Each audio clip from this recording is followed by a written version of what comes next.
इस वीडियो में हम लोग पढ़ने वाले हैं भारतीय संविधान की विशेषता, मतलब भारतीय संविधान की विशेषताएं, मतलब हमारे संविधान की क्या क्या खास बात है उसके बारे में हम लोग देखेंगे।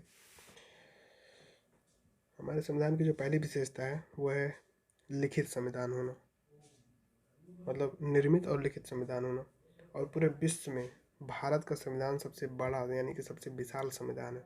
सबसे विशाल संविधान क्यों है वो हम लोग आगे देखेंगे। देखिए, विश्व का सबसे विशाल संविधान भारत का संविधान है। और इसमें जब हमारा संविधान बना था तो उस समय 395 अनुच्छेद थे, 22 भाग और 8 अनुसूचियाँ थी। हालांकि इस समय तो लगभग 465 हैं। संविधान संशोधन के माध्यम से इसे बढ़ा दिया गया है और 22 भाग की जगह 24 भाग है और 8 अनुसूचियों की जगह इस समय हमारे संविधान में लगभग क्या 12 अनुसूचियाँ हैं। ठीक है।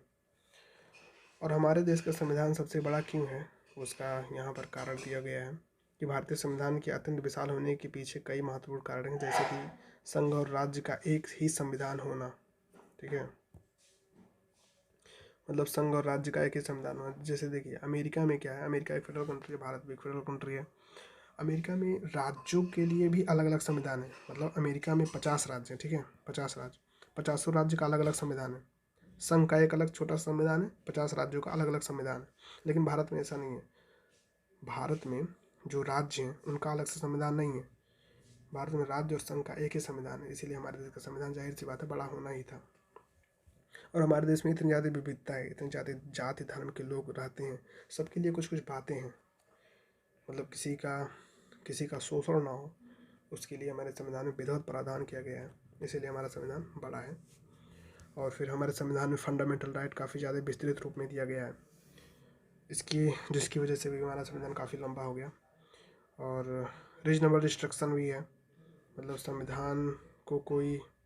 संविधान का अतिवाद नहीं है, मतलब फंडामेंटल राइट का अतिवाद नहीं है, उस पर कुछ ना कुछ रीजनेबल रिस्ट्रिक्शन भी है। डीपीएसपी भी है हमारे संविधान में, अनुच्छेद 36 से लेकर 51 तक, जिसकी वजह से भी हमारा संविधान काफ़ी लंबा हो गया। पर ये अच्छी बात है ना, कम से कम विस्तृत है, हम लोग परेशान तो नहीं होते, सबके लिए कुछ ना कुछ बातें हैं। आगे बढ़ते हैं। हमारे संविधान की जो दूसरी विशेषता है वो है संविधान की सर्वोच्चता, यानी कि हमारे देश में संविधान सबसे सर्वोच्च है। कोई भी व्यक्ति, कोई भी संस्थान संविधान से ऊपर नहीं है, चाहे वह सरकार हो या सुप्रीम कोर्ट हो, कोई भी संविधान से ऊपर नहीं है, यानी कि संविधान की सर्वोच्चता है हमारे देश में। ठीक है, देखिए यहाँ पर लिखा भी है, संविधान के सभी अंगों को संविधान द्वारा निर्दिष्ट सीमाओं के अधीन रहकर ही कार्य करना पड़ेगा। यानी कि हमारे देश में जो संस्थाएं हैं, जो सरकारें हैं, उन सब को संविधान के भीतर, संविधान के अधीन रहकर ही काम करना होगा। हमारे संविधान की जो तीसरी विशेषता है वह है कठोरता व लचीलेपन का मिश्रण। देखिए, यूएसए का संविधान काफ़ी ज़्यादा कठोर है, ब्रिटेन का संविधान काफ़ी ज़्यादा लचीला है, लेकिन भारत का संविधान इन दोनों का मिश्रण है। भारत भाई बीच का रास्ता अपनाता है। हम लोग अभी से नहीं, बहुत पहले से, बुद्ध के ज़माने से ही बीच का रास्ता अपनाते हैं। बुद्ध भगवान भी बीच का रास्ता अपनाते थे, हम लोग भी बीच का रास्ता अपनाते हैं। तो देखिए, कठोरता, हमारे संविधान में कठोरता जो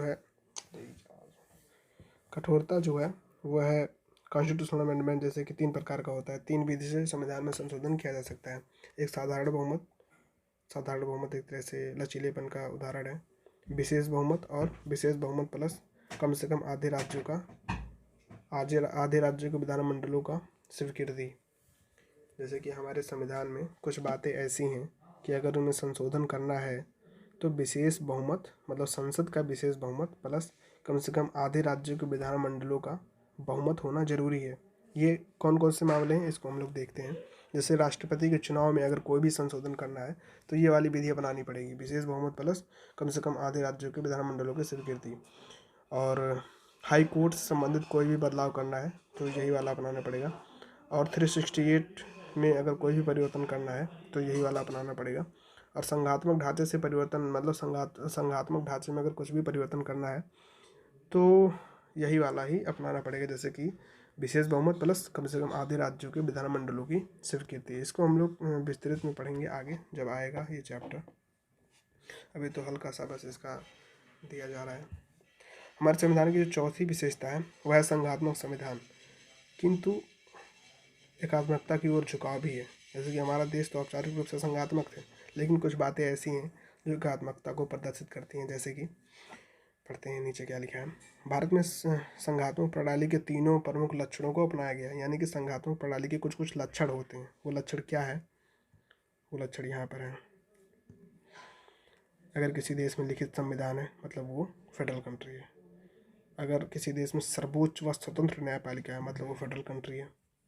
अगर किसी देश में केंद्र एवं इकाइयों के बीच में यानी राज्यों के बीच में शक्तियों का स्पष्ट विभाजन है तो मतलब वो फेडरल कंट्री है। यानी फेडरल कंट्री के जो एग्जाम्पल है वो भारत में पूरी तरह से हैं। लेकिन भारत में कुछ बातें ऐसी भी हैं जो एकात्मकता के लक्षण भी प्रदर्शित होते हैं। जैसे कि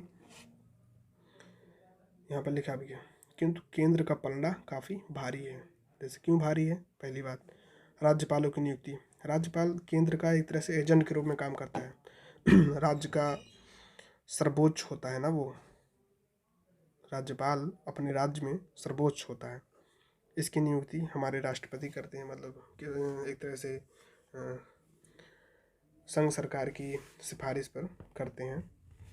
तो एक तरह से राज्यपालों की नियुक्ति भी एकात्मकता की ओर झुकाव प्रदर्शित करता है। फिर आपातकाल। हमारे संविधान में आपातकाल 3 हैं, 352, 356 और 360। राष्ट्रीय आपातकाल, राष्ट्रपति शासन और वित्तीय आपातकाल। ये आपातकाल भी एकात्मकता को प्रदर्शित करता है। और वित्तीय प्रणाली पर केंद्र का हावी होना और अवशिष्ट शक्तियाँ केंद्र के पास होना, ये सारी बातें एकात्मकता के लक्षण को प्रदर्शित करती हैं। और हमारे संविधान की जो 5वीं विशेषता है वह है संसदीय व्यवस्था। देखिए, संसदीय व्यवस्था इंग्लैंड से लिया गया था। इंग्लैंड का हम उपनिवेश थे, गुलाम थे एक तरह से। तो इंग्लैंड जब हमारे देश में शासन कर रहे थे तो वो संसदीय व्यवस्था अपनाए थे और हम लोग उसी व्यवस्था के अभ्यस्त हो गए थे। तो आज़ादी के बाद भी हम लोग इसी व्यवस्था को अपनाएं। ठीक है। और भारतीय संविधान के 3 अंग हैं, मतलब भारतीय संविधान 3 अंगों से मिलकर बना है, लोकसभा, राज्यसभा और राष्ट्रपति। भारतीय संविधान की 6ठी विशेषता है वह है स्वतंत्र न्यायपालिका। हमारे देश में जो न्यायपालिका है वो स्वतंत्र है, फ्री है, ब्रिटेन की तरह कमज़ोर नहीं है, स्ट्रॉन्ग है। हमारे संविधान की जो 7वीं विशेषता है वह संसदीय प्रभुता और न्यायिक सर्वोच्चता में समन्वय। यानी कि देखिए, ब्रिटेन में संसदीय सर्वोच्चता है जबकि अमेरिका में न्यायिक सर्वोच्चता है, लेकिन भारत में इन दोनों का समन्वय है। भारत बीच का रास्ता अपनाता है ऐतिहासिक काल से ही।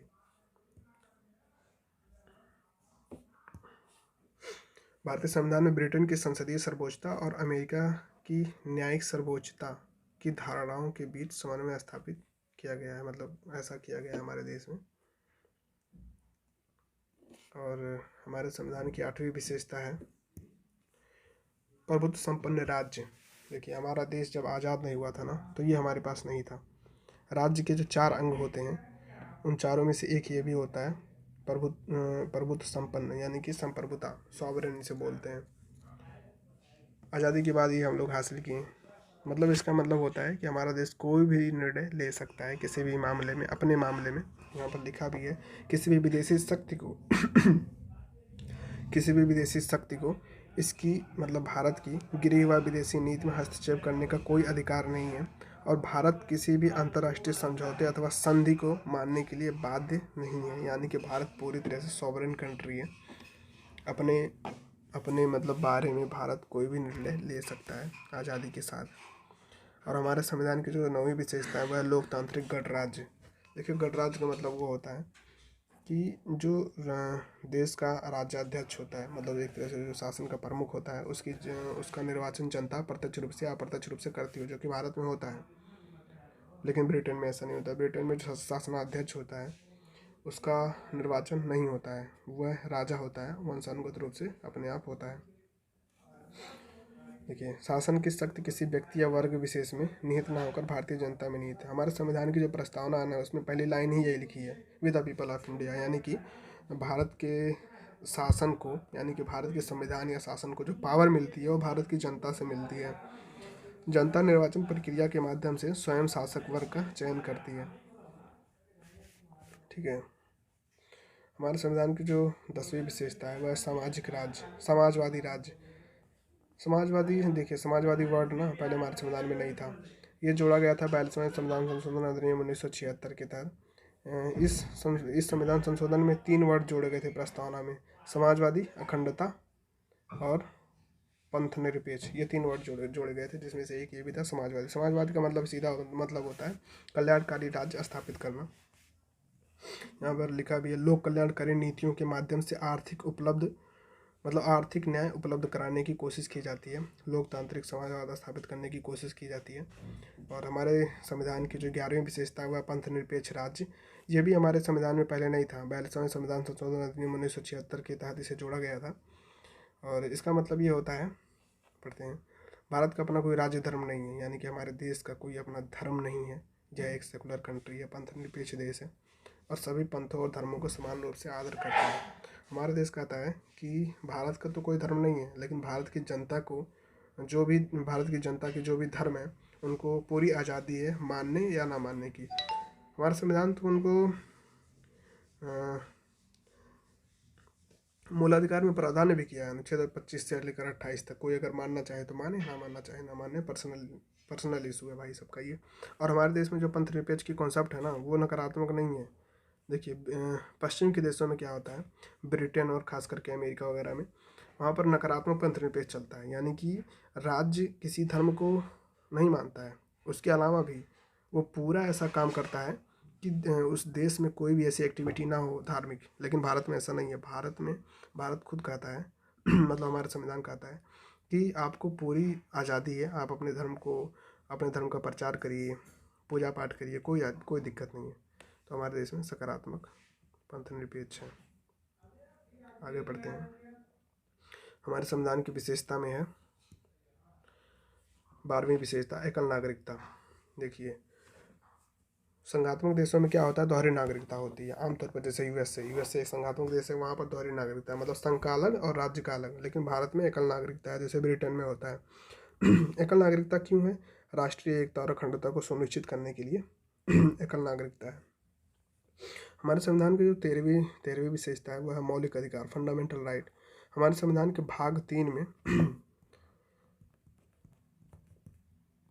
3 में अनुच्छेद 12 से लेकर 35 तक मूल अधिकार का प्रावधान किया गया है। मूल अधिकार का प्रावधान हम लोग लिए थे यूएसए से। यहाँ पर लिखा है संविधान के भाग 3 में आर्टिकल 12 से 35 तक, 1432 तक ये।